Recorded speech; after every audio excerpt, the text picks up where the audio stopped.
अंजलि मिश्र, स्वागत है आपका हमारे चैनल में। पंजाब में आज मतदान हो रहा है और ऐसे में एक के बाद एक आम आदमी पार्टी बेनकाब होती नजर आ रही है।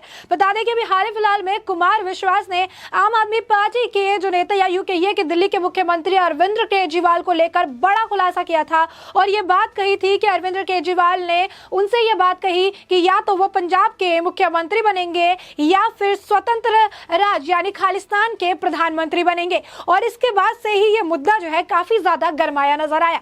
इस मुद्दे को लेकर पंजाब के मुख्यमंत्री चरणजीत सिंह चन्नी ने देश के प्रधानमंत्री नरेंद्र मोदी जी को एक पत्र लिखा और उस पत्र में उन्होंने जो है जानकारी दी। उन्होंने कहा कि पंजाब के सीएम के रूप में मैं प्रधानमंत्री नरेंद्र मोदी जी से अनुरोध करता हूं कि हाल ही में कुमार विश्वास ने जो कहा इस मामले की निष्पक्ष जांच कराई जाए। साथ ही कहा कि राजनीति एक तरफ पंजाब के लोगों ने अलगाववाद से लड़ते हुए भारी कीमत चुकाई है और पीएम को हर पंजाबी की चिंता दूर करने की जरूरत है। जिसके बाद इसके जवाब में गृह मंत्री अमित शाह ने जो पंजाब के मुख्यमंत्री चरणजीत सिंह चन्नी है उन्हें पत्र लिखा और पत्र लिखकर उन्हें जवाब दिया और आश्वासन भी दिया कि इस पूरे मामले की गंभीरता से जांच होगी। क्या कहा है अमित शाह ने, आपको वो भी बता दें। अमित शाह ने लिखा कि एक राजनीतिक पार्टी का देश विरोधी, अलगाववादी और प्रतिबंधित संस्था के संपर्क में रहना। यहाँ पर आपको बता दें सिख फॉर जस्टिस की बात हो रही है क्योंकि सिख फॉर जस्टिस ने भी ये कंफर्म किया था कि आम आदमी पार्टी की तरफ से उन्हें कॉल गया था और सिख फॉर जस्टिस एक खालिस्तानी टेररिस्ट संगठन है जिसे भारत में बैन कर दिया गया था। अब उनके बारे में ही बात करते हुए अमित शाह ने लिखा है कि एक राजनीतिक पार्टी का देश विरोधी, अलगाववादी और प्रतिबंधित संस्था के संपर्क में रहना और चुनाव में सहयोग प्राप्त करना देश की अखंडता के दृष्टिकोण से अत्यंत गंभीर मामला है। इस प्रकार के तत्वों का एजेंडा देश के दुश्मनों के एजेंडा से अलग नहीं है। यह अत्यंत निंदनीय है कि सत्ता में पाने के लिए ऐसे लोग अलगाववादियों के हाथ मिलाने से लेकर पंजाब और देश के तोड़ने तक की जो सीमा है वहां तक जा सकते हैं। यही नहीं, बता दें गृह मंत्री अमित शाह ने आगे लिखा कि इस विषय पर मैं आपको आश्वस्त करता हूं कि देश की एकता और अखंडता के खिलाफ अखंडता के से खिलवाड़ करने की इजाजत किसी को भी नहीं दी जाएगी।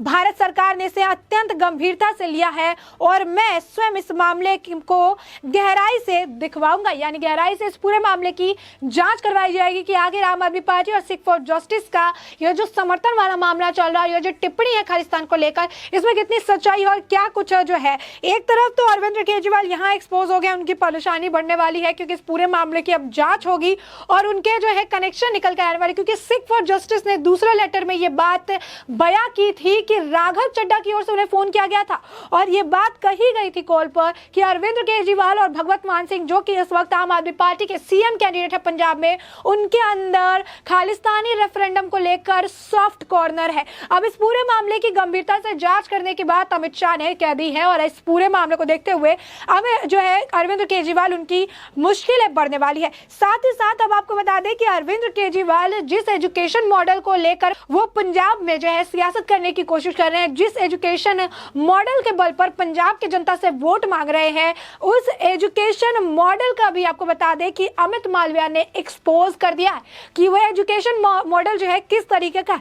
पहले हम आपको बताते हैं कि इसकी शुरुआत किस तरीके से अरविंद केजरीवाल पहले ट्वीट कर रहे थे, किस तरीके से कितने क्लासरूम बनाए हैं उन्होंने, इसके आंकड़े उन्होंने बताए थे और इस आंकड़ों में कितनी सच्चाई है इस बात से भी हम आपको अब रूबरू कराएंगे।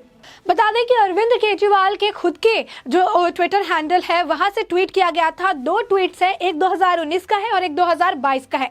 2019 में जो उन्होंने ट्वीट किया है उसमें उन्होंने लिखा है 3 lakh CCTV, 2 lakh street light, 22,000 classroom, 1,000 मोहल्ला क्लिनिक। इतने बड़े स्तर पर ये सारे काम पूरे विश्व में कभी नहीं हुए। इतिहास में आम आदमी पार्टी पहली पार्टी होगी जो गर्व से कहती है कि हमने काम किए हो तभी हमें वोट देना, और जनता अपने आप हमारे कामों की लिस्ट गिनना शुरू कर देती है। वहीं आपको बता दें कि अब 2022 का एक ट्वीट है, अगर आपको आंकड़े अगर अभी आपको याद हो गए हो तो आपको बता दें कि दूसरे आंकड़े हम आपको बता रहे हैं। उन्होंने लिखा है कि पिछले 7 सालों में हमने दिल्ली में 20,000 क्लासरूम, यहाँ पे साफ तौर पर आप देख सकते हैं 22,000 था, अब ये 20,000 हो गया। 2,000 जो है यहाँ पर उन्होंने 2019 से 2022 आते ही 2,000 जो है ना गायब कर दिए। बाकी सारी राज्य सरकारों और केंद्र सरकार मिलाकर बाकी देश में 7 साल में 20,000 क्लासरूम नहीं बने थे।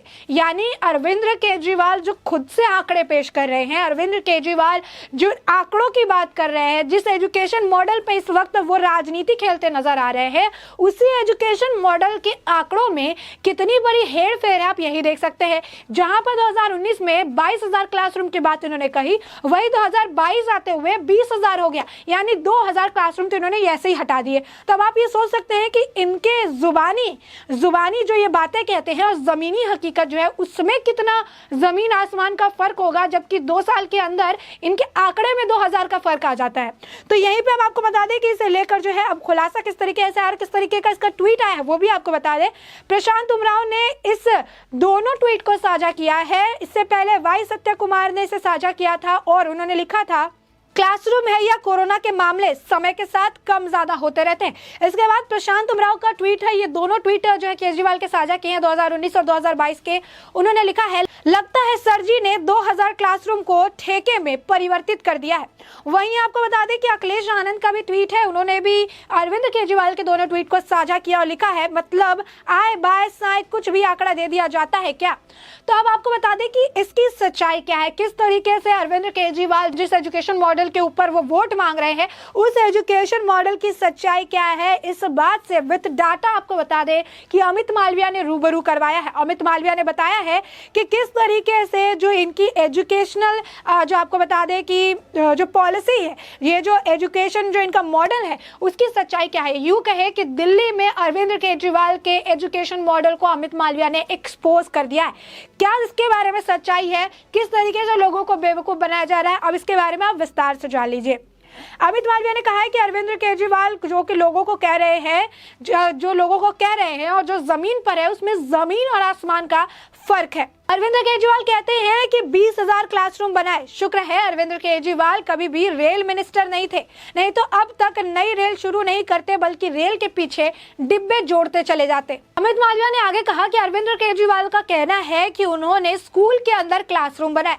तो अमित मालविया ने कहा कि अगर स्कूल के अंदर एक स्कूल की क्षमता से ज्यादा क्लासरूम बनाए जाएंगे तो बच्चों को और सुविधाएं कहाँ मिलेगी, बच्चों को लाइब्रेरी की सुविधाएं कहाँ मिलेगी, बच्चों को खेलने के लिए ग्राउंड कहाँ मिलेगा, बच्चों को टॉयलेट्स जो है उनका इस्तेमाल करने का जो है एक जगह जो है उस बनाने का वो कहाँ मिलेगा, क्योंकि एक स्कूल की क्षमता से ज्यादा वो क्लासरूम बनाते नजर आ रहे हैं। साथ ही उन्होंने कहा कि इसके अलावा दिल्ली के एजुकेशन मॉडल की सच्चाई ये है कि वो क्लासरूम बनवा रहे हैं लेकिन इनका मॉडल फेल हो चुका है क्योंकि प्राइमरी क्लास में टीचर्स ही नहीं है। जी हाँ, यहाँ पर अमित मालविया ने डाटा सामने रखा और डाटा के हिसाब से उन्होंने कहा कि प्रति छात्र टीचर जितने होने चाहिए उसमें सबसे नीचे बिहार है और बिहार से सिर्फ एक लेवल यानी एक पायदान ऊपर जो है वो है दिल्ली। यानी दिल्ली का हाल आप देखिए क्या है, दिल्ली इस मामले में 36वें रैंक पे है, 36th रैंक पर है दिल्ली, और दिल्ली के इसी एजुकेशन मॉडल को बेचकर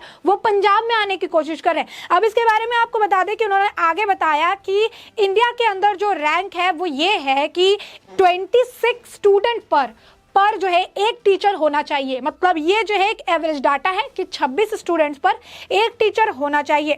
अब इसमें जो है अगर दिल्ली की बात करें तो दिल्ली में 33 स्टूडेंट पर एक टीचर है। यही नहीं, अपर प्राइमरी के लिए देश का एवरेज 18.5 है और दिल्ली का एवरेज इस मामले में बता दें आपको कि 30 है।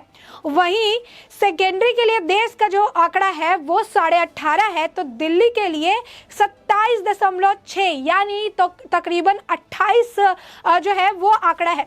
और इसके साथ ही जो हायर सेकेंडरी है उसका देश का एवरेज 26 है और दिल्ली का 18। और अरविंद केजरीवाल जिस पंजाब में जाकर कह रहे हैं कि दिल्ली वाला एजुकेशन मॉडल लाएंगे तो पंजाब ऑलरेडी जो है इस मामले में टीचर्स और स्टूडेंट के रेशियो वाले मामले में पंजाब दिल्ली से काफी आगे है। यानी साफ तौर पर जिस एजुकेशन मॉडल को पंजाब में बेचने की कोशिश कर रहे हैं उस एजुकेशन मॉडल के मामले में पंजाब ऑलरेडी आगे है। तो ये आपको बता दें कि इसके बाद अमित मालविया ने सवाल खड़े किए। उन्होंने कहा कि आपने क्लासरूम तो बना दिया लेकिन उसमें टीचर्स नहीं है तो बच्चे पढ़ेंगे कैसे।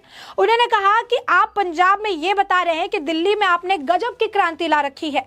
अशोक अग्रवाल जो कि एक एडवोकेट है और हाई कोर्ट में जो है शिक्षा से जुड़ी हुई चीजों को वो मद्देनजर चीजें रखते हैं, तो उन्होंने वहां पर आम आदमी पार्टी को दिल्ली के इस एजुकेशन मॉडल को एक्सपोज किया था। उन्होंने बताया कि कि 40,000 टीचर है जो कोविड ड्यूटी या दूसरे काम में इन्वॉल्व है, यानी टोटल 57,000 टीचर है जिसमें से 40,000 दूसरे काम में लगे हुए हैं, राशन बांटना, कोविड सेंटर पे काम करना और साथ ही साथ जो है माइग्रेंट वर्कर्स को लेकर जो काम करना। तो ये जो 40,000 जो टीचर्स है उनको इन सब कामों में इन्वॉल्व किया गया है। और वो टीचर्स ने ये बात सामने आके कही है कि उन्हें 2 साल हो गए हैं स्कूल का मुंह देखे हुए, 2 साल से वो स्कूल नहीं जा पा रहे क्योंकि उन्हें बाकी अलग ड्यूटीज में लगा दिया जा रहा है, उन्हें बाकी अलग काम सौंपे जा रहे हैं।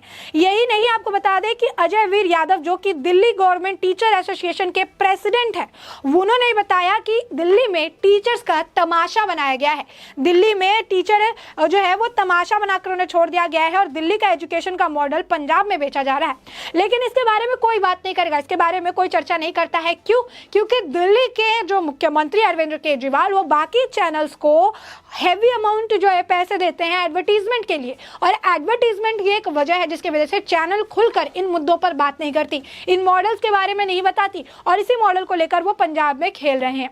अब ऐसे में आपने जाना कि किस तरीके से अमित शाह अब आम आदमी पार्टी और खालिस्तानी संगठन सिख फॉर जस्टिस को लेकर जो है जांच करवाएगी, इनके जो कनेक्शन है उसके बारे में जांच कराएगी। वहीं दूसरी तरफ आप देखिए कि आम आदमी पार्टी का एजुकेशन जो मॉडल है, जो पंजाब में ये बताते रहते हैं, वो एजुकेशन मॉडल आखिर में क्या है, जमीनी हकीकत क्या है, इसे अमित मालविया ने एक्सपोज कर दिया है। तो इस मुद्दे पर आपकी जो भी राय हो हमें कमेंट सेक्शन में कमेंट करके जरूर बताएं।